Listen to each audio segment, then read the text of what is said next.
स्वागत करता हूं आपका अपना YouTube चैनल मैथ्स अड्डा में। चलिए मैं हाजिर हो गया एक नया सेशन लेके। आज फिर हम बात करेंगे रेलवे एनटीपीसी में पूछे गए प्रीवियस ईयर के क्वेश्चन। रेलवे एनटीपीसी और ग्रुप डी में पूछे गए प्रीवियस ईयर के क्वेश्चन को हम करने वाले हैं। प्रीवियस ईयर के क्वेश्चन हम करने वाले हैं, ठीक है। चलिए, अगर आप हमारे चैनल पर नए हैं तो चैनल को सब्सक्राइब कर लें और वीडियो को अंत तक देखें ताकि आपको उसका फ़ायदा मिल सके। तो चलिए शुरू करते हैं। चलिए आज का पहला क्वेश्चन देखते हैं जो एनटीपीसी में पूछा गया क्वेश्चन है। तो चलिए क्वेश्चन क्या दिया गया है कि दो संख्याओं का गुणनफल 35,828 है तथा HCF 26 है, तो उनका LCM ज्ञात करना है, ठीक है। इस टाइप के क्वेश्चन आपको हर एग्जाम में, रेलवे ग्रुप डी, एनटीपीसी या आपको SSC के किसी भी एग्जाम में इस टाइप के क्वेश्चन एक आपको देखने को मिल जाएंगे, ठीक है। इसका क्या रूल है, देखिए इस टाइप के क्वेश्चन के लिए क्या करना है, LCM गुना HCF बराबर पहली संख्या गुना दूसरी संख्या। बस यही चीज याद रखना है, LCM गुना HCF बराबर पहली संख्या गुना दूसरी संख्या।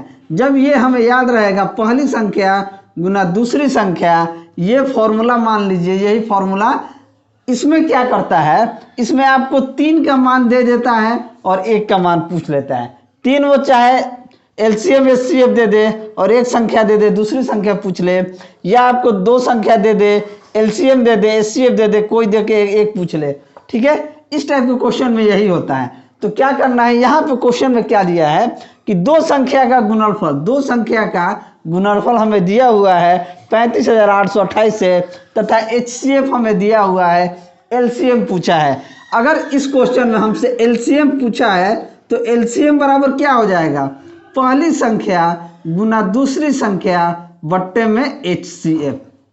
LCM हमसे पूछा है इस क्वेश्चन में, तो LCM बराबर क्या हो जाएगा, पहली संख्या गुना दूसरी संख्या बट्टे में HCF, ठीक है। तो पहली संख्या गुना दूसरी संख्या का गुणनफल हमें कितना दिया है, 35,828 दिया हुआ है और HCF हमें दिया हुआ है 26। जब हम इसको भाग देंगे तो देखिए 35 को अगर हम 26 से भाग देंगे तो कितना बार में कटेगा, एक बार में कटेगा।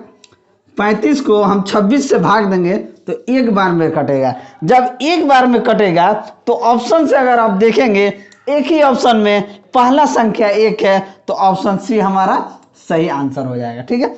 कुछ नहीं करना है, सिर्फ हम देखें कि पहला संख्या जो है एक ही ऑप्शन में है, 1378, यानी कि यही संख्या होगा हमारा आंसर, ठीक है। चलिए अगला क्वेश्चन देखते हैं। अगला क्वेश्चन दिया गया है, यदि राम 1,25,000 रुपये 8% वार्षिक दर से ब्याज पर उधार लेता है, ठीक है, तो 2 वर्ष के अंत में उसके द्वारा अदा की जाने वाली राशि कितनी होगी। क्वेश्चन कह रहा है कि राम 1,25,000 रुपया 8% वार्षिक दर पे 2 साल के लिए ब्याज लेता है, तो उसका टोटल पैसा, जो पैसा वो उधार लिया है और जितना इंटरेस्ट पे वो पैसा लिया है, उसको जोड़ के टोटल पैसा वो कितना वापस करेगा, यही क्वेश्चन में पूछा गया, ठीक है। तो इसको कैसे निकालेंगे, देखिए यहाँ पे हमें प्रिंसिपल दिया हुआ है। प्रिंसिपल हमें क्या दिया हुआ है, यानी मूलधन 1,25,000 रुपया हमारा मूलधन दे दिया है, ठीक है। हमारा रेट दिया हुआ है 8% रेट दिया हुआ है। टाइम हमें दे दिया है 2 वर्ष, यानी 2 साल का टाइम दिया हुआ, ठीक है। जब ये दिया हुआ हमसे मिश्रधन पूछा है, टोटल अमाउंट हमसे पूछा है, तो इसके लिए एक फॉर्मूला होता है P × 1 + R बट्टा 100 के पावर में n या इसको t बोलिए, इसको हम यहाँ पे t लिखते हैं, पावर t यानी समय होता है, ठीक है। p हमारा कितना दिया हुआ है, 1,25,000, 1,25,000 इंटू 1 प्लस रेट 8% दिया है, तो 8/100 का पावर 2, ठीक है। तो यहाँ से क्या हो जाएगा, 1,25,000 जीव का त्यों हो जाएगा, यहाँ पे 4 दूनी 8, 4 से 25, तो 1 + 2/25 यहाँ पे होगा, तो 25 से कम 25 2 27/25 का स्क्वायर होगा। तो इसको हम यहीं पे लिख देते हैं 27/25 का स्क्वायर।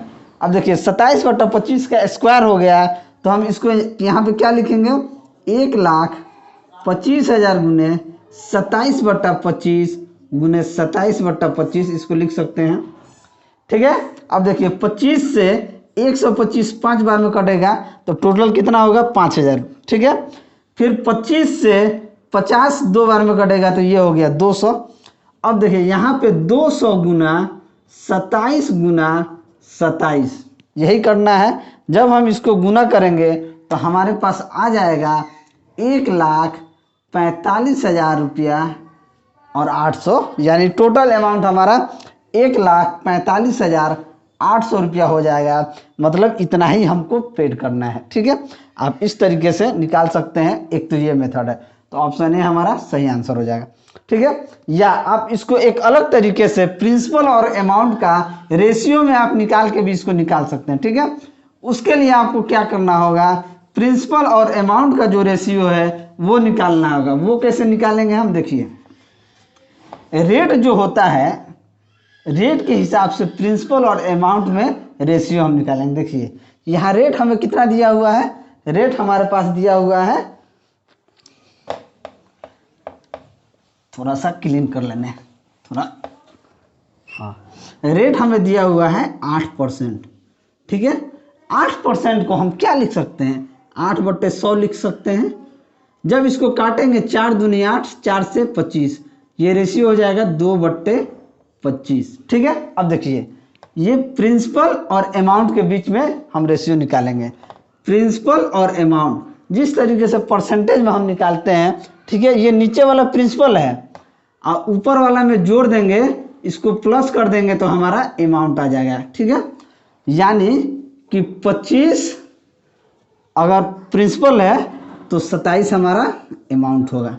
ठीक है, लेकिन ये तो 1 साल का हो गया, अब 2 साल का करना है तो 25 और 27 करेंगे। ठीक है, जब हम इन दोनों का गुना करेंगे तो इन दोनों का पूरा करें तो 25 25 625 और 27 और 27 का गुना करेंगे तो हमारे पास आ जाएगा 729। ठीक है, 25 का स्क्वायर 625 होता है और 27 का स्क्वायर 729 होता है। ठीक है, आप इसको देख भी सकते हैं, 27 का स्क्वायर 729 होता है। अब 625 का वैल्यू कितना दिया हुआ है, 1,25,000 रुपया। 625 का वैल्यू 1,25,000 रुपया दिया है, तो ये कितना गुना है, तो ये 200 गुना है। ये कितना गुना है, 200 गुना है। ठीक है, तो 2729 का 200 गुना हम करेंगे तो क्या आ जाएगा, 2 जीरो पहले से आ जाएगा, 2 9 18 के 8 कैरी 1, 2 दूना 4 1 5 और 2 7 14, 1,45,800 रुपया यहाँ से भी आ गया। तो आप इस तरीके से भी मान लीजिए अगर 3 बार दिया रहता तो इसको 3 बार में गुना करते हैं, 25 27 3 बार में करते हैं, लेकिन हमारे पास 2 साल दिया हुआ है।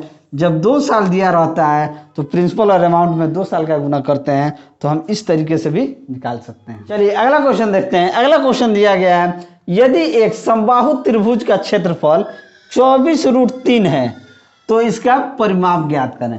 ठीक है, हमको क्षेत्रफल दे दिया गया है और हमसे परिमाप पूछ रहे हैं, तो परिमाप निकालने के लिए हमको भुजा निकालना होगा। तो चलिए सबसे पहले हम भुजा निकालते हैं। क्वेश्चन में हमें दिया गया है कि समबाहु त्रिभुज का क्षेत्रफल क्या होता है। सबसे पहले समबाहु त्रिभुज का क्षेत्रफल जान लेते हैं। क्षेत्रफल होता है √3/4 गुना भुजा का स्क्वायर, यही फॉर्मूला होता है समबाहु त्रिभुज का क्षेत्रफल का। लेकिन समबाहु त्रिभुज का क्षेत्रफल दिया है 24√3, 24√3 क्षेत्रफल दिया है, तो √3/4 गुना भुजा स्क्वायर। तो हमको भुजा निकालना है तो क्या होगा, ये √3 से √3 कट जाएगा। ठीक है, और 24 भुजा स्क्वायर निकालने के लिए भुजा स्क्वायर बराबर 24 गुने 4। ठीक है, तो भुजा का मान क्या हो जाएगा, यहाँ से भुजा का अगर हम मान निकालें तो भुजा बराबर हो जाएगा √24 गुना 4, यही होगा √24 गुना 4 हो जाएगा। भुजा सिर्फ निकालना है तो चलिए इसको निकालते हैं। 24 चौके 96 होता है, तो √96, इसको 96 नहीं करके हम इसको पार्ट वाइज कर लेते हैं। इसको पार्ट वाइज करके इसी में हम निकाल लेंगे। मान लीजिए 2 गुना 2 4 गुना 3 12, 2 दूना 4 3 12 24 और 2 गुना 2 4। ठीक है, अब देखिए ये 2 है तो वो एक साथ बाहर आ जाएगा, ये 2 है एक साथ बाहर आ जाएगा, तो यहाँ 4 गुना √6 भुजा हो जाएगा।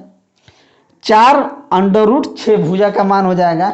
जब हमारे पास भुजा का मान आ गया 4 √6, तो हमसे पूछा है परिमाप। तो त्रिभुज, समबाहु त्रिभुज का परिमाप क्या होता है? परिमाप होता है 3 गुना भुजा। 3 गुना भुजा, तो 3 गुना और भुजा का मान हमारे पास दिया है 4 × √6, तो 12√6 हमारा आंसर आ जाएगा। ठीक है, 12 √6 हमारा आंसर आ जाएगा। तो ऑप्शन डी हमारा सही आंसर हो जाएगा। इस टाइप के क्वेश्चन पूछे जाते हैं। ये भी NTPC 2016 में पूछा गया क्वेश्चन है। ठीक है, अगला क्वेश्चन देखते हैं। अगला क्वेश्चन दिया गया है, एक दुकानदार 20% और 10% के क्रमिक छूट देता है, अपने उत्पाद के लिए 108 रुपया पाता है, तो इसका वास्तविक मूल्य क्या होगा? यानी वास्तविक मूल्य ज्ञात करना है। ठीक है, तो हम क्या करेंगे, 108 गुना, पहले कितना परसेंट देता है? 20%, यानी 100/80 गुना दूसरे में 10% देता है 100/90। ठीक है, हम इसको काट लेंगे, 1 0 से 1 0 कट गया, 1 0 से 1 0 कट गया। ये क्या हो गया? अगर हम काटेंगे, इन दोनों को गुना कर देते हैं, 108 गुने 100/72, 8 9 72। अब ये कैसे कटेगा? 12 6 72, 12 6 72, 12 9 108। ठीक है, फिर 3 से काटेंगे, 3 दूनी 6, तितरी के 9। ठीक है, 2 से 100 कट जाएगा 50 बार में, तो हमारा 150 रुपया आंसर हो जाएगा। तो ऑप्शन सी हमारा सही आंसर हो जाएगा। एक तो ये मेथड है। ठीक है, आप इस तरीके से भी निकाल सकते हैं। दूसरा हम कैसे करेंगे? दूसरा मेथड ये है कि हम क्या करेंगे, रेशियो में निकालेंगे। ठीक है, 10%, दुकानदार पहले पे कितना परसेंट छूट देता है? 20%। 20% का मतलब होता है 20/100, यानी कि 1/5। ठीक है, दूसरे में देता है 10% की छूट देता है, यानी कि 10/100, यानी कि 1/10। अब इन दोनों में हम रेशियो निकालेंगे। 5 रुपया का सामान है, अगर आप 1 रुपया छूट देते हैं तो 5 रुपया का सामान आप 4 रुपया में देते हैं। अगर 10% अगर डिस्काउंट देते हैं आप, तो 10 रुपया का सामान आप कितना में दे रहे हैं?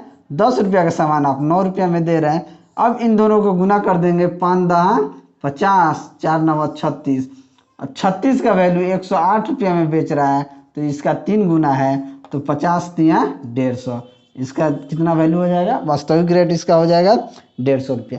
तो आप इस तरीके से भी कर सकते हैं, आपका आंसर वही आएगा। लेकिन इसमें क्या है, तुरंत बहुत जल्दी कैलकुलेशन होगा, उसमें उतना काट पीट नहीं करना पड़ेगा। आप तुरंत सिर्फ रेशियो निकालेंगे।